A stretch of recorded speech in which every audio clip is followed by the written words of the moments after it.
Hi everyone, and welcome to another episode of Just Jimny. We're going to have a look at a long-term review of my BF Goodrich all-terrains 215/75 R15. Guys, like in all the other videos, you know the 215/75 R15 is the perfect size for the Jimny. It's a tire you can fit without any lifts. It fits on the standard rims. So I always get the questions, what size tires do you need a lift? Can it fit on the rims? So I am repeating it in this one again. 215/75 R15 is within spec from the dealership. It doesn't give you much more lift than the standard tires do, but it's a much beefier tire and you get a lot more grip.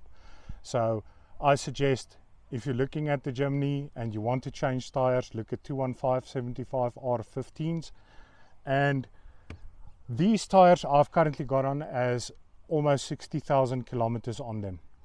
I want to do a nice review for this tire because you know what, I'm actually very happy with it.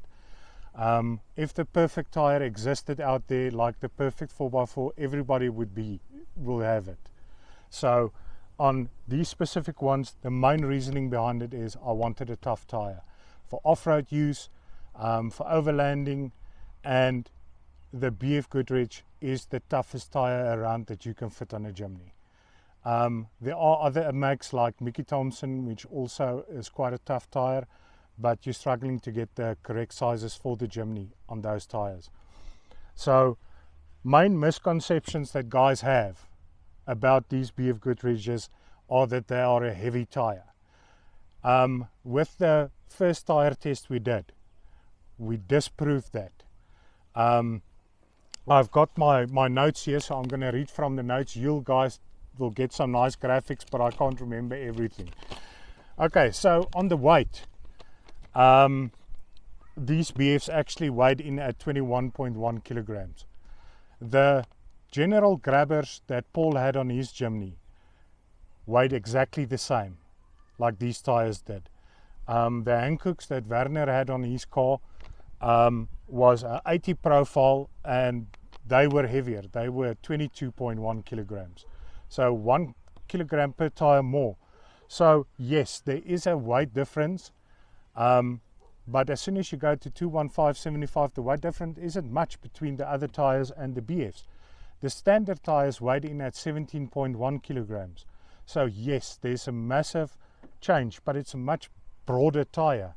It's got a lot more protection.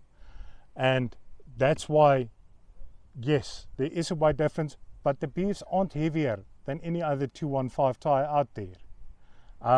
They're about the same weight. And if they are heavier, it's not going to be by much, and you're not even going to feel a difference on that. Then, as I say, these ones have almost got 60,000 kilometers on. I have had 2 nails in my tires. Those nails didn't even penetrate through. I didn't get punctures through them.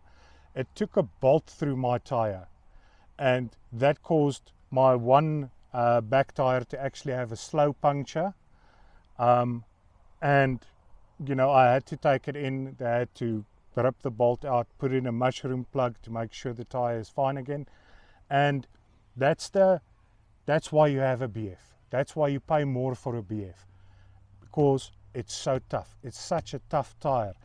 The trips we did through the Northern Cape, bad gravel roads, sharp rocks, wires, all that stuff. These tires, no leaks, no repairs along the way.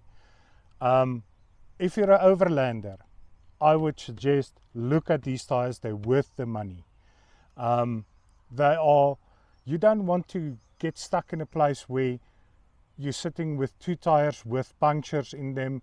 You don't have a spare that's inflated anymore because of bad road conditions and tires getting damaged. Like I say, if you listen to the farmers that do a lot of gravel road driving through the Karoo, where people keep on losing tires, all of them are running BF Goodriches.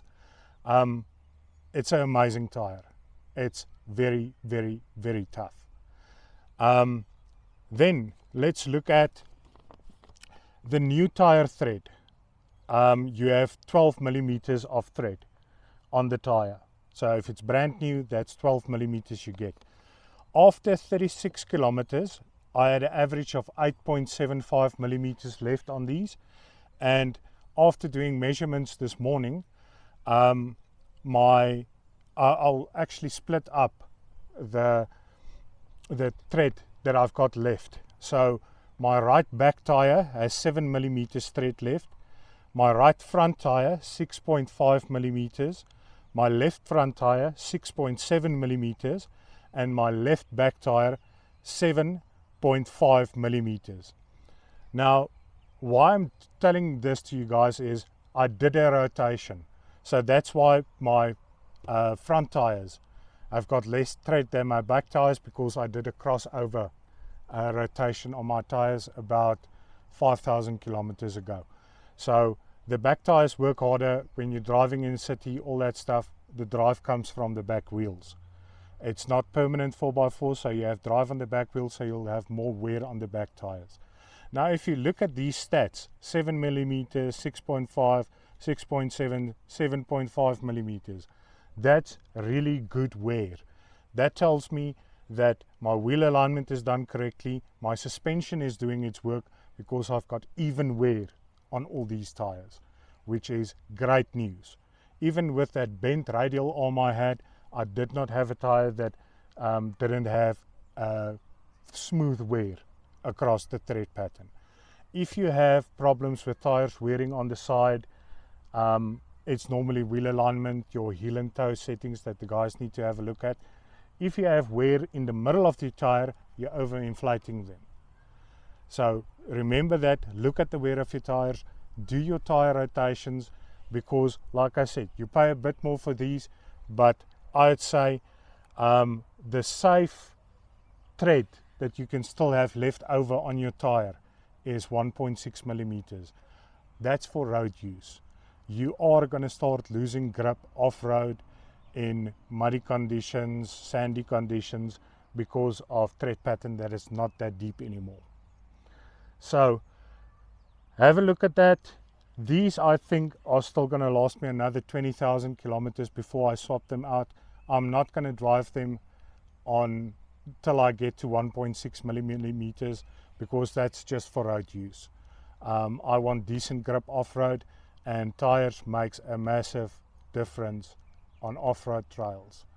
So let's talk about different terrains that these tires are doing good on, and then we'll get to the bad portion.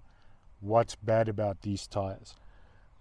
These are the KO2s. Bridgestone has launched the KO3s. I'll maybe have a look at the KO3s if they're available in the country at that stage when I need to swap out. But for day-to-day use on the road, they perform great. Not a lot of road noise.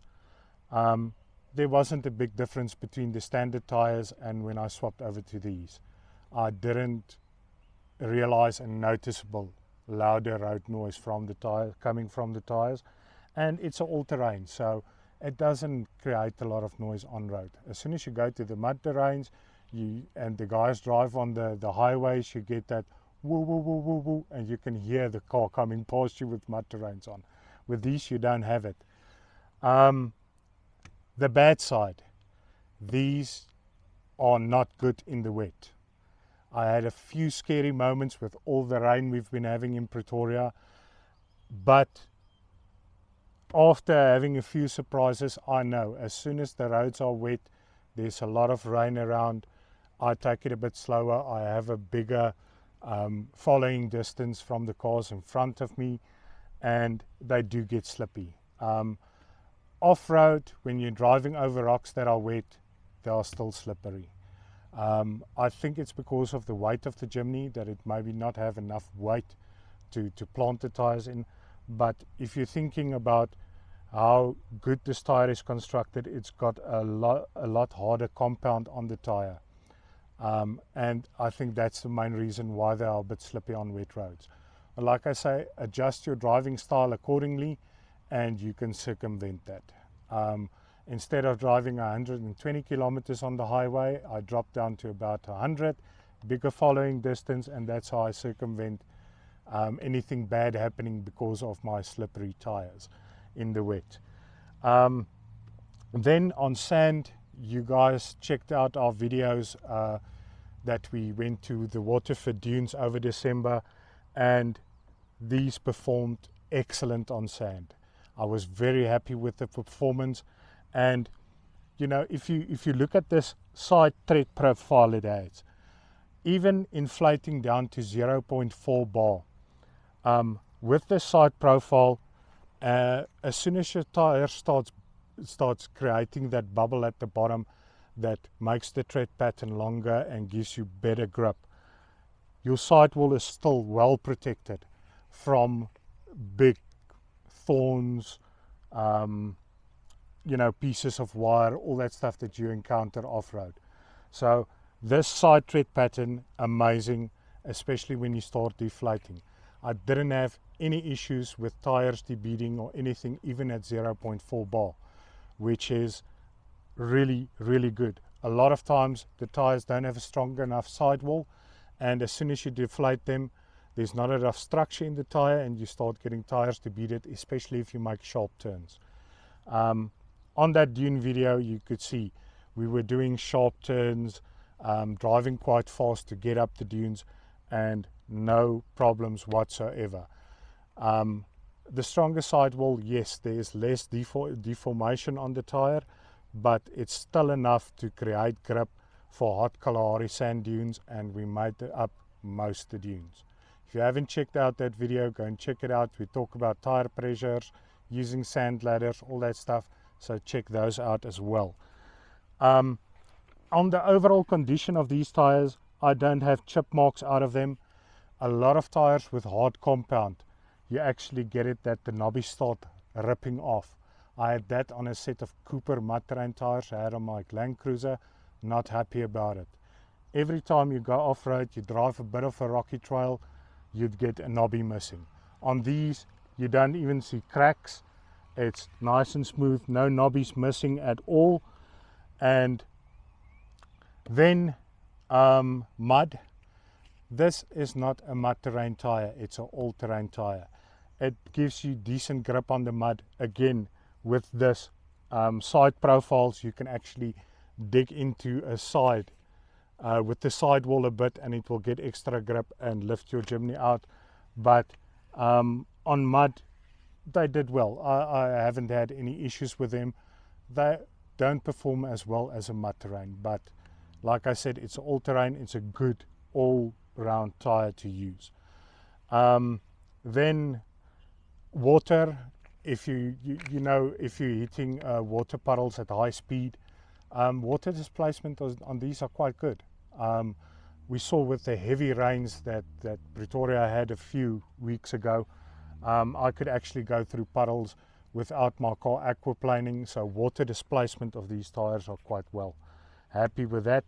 And then normal rock driving, if the rocks are dry, you get good grip on them. Extra sidewall strength helps a lot with that, because especially with the type of trails we've got in Gauteng and surrounds, it's very rocky terrain, and I actually have a few marks on my sidewalls where you know, rocks started cutting into the sidewall, but no damage at all. 3-ply sidewall, very strong. I then also have a few places where the tire got pinched, and again, there's a small little mark on the tire. I'll show you guys a picture of that, but nothing that damaged the sidewall, that the tire made a bubble or anything like that. That's why I suggest these tires for the overlanding guys. If you're on an overlanding trip, yes, you've got a tire repair kit, yes, you've got your compressor with you, but how often are you going to be repairing leaks in the tire, and how much time are you wasting out of your trip managing tires, managing punctures in tires? So Nice, tough tire. It's going to serve you well. If it rains, take it a bit slower. And guys, if you've got any other questions or anything else you want me to touch on, comment. Sometimes I do miss small little points. So I'll reply in the comments. I always do. I'll try to give you guys good information. But like I said, very happy with the BFs. I'll gladly fit another set on them. Hopefully with the KO3s that are coming out, the compound is a little bit more soft and we can get better traction on wet road conditions, and that will help a lot with these tires, because I think that's the only downside of these tires is the handling in wet conditions. Standard pressures, I always run them on for city driving, unloaded 1.8 bar. When I go off-road, rocky terrain, I drop it down to 0.8. It gives me nice deformation and I get good grip on the terrain. And then for sand driving, I go as low as 0.4. And check out that video, guys. It's going to show you when you're driving in sand, you need to check your tire pressures quite often, because the heat that builds up in them re-inflates them. So have a look at that video as well. And like always, just Jimny on.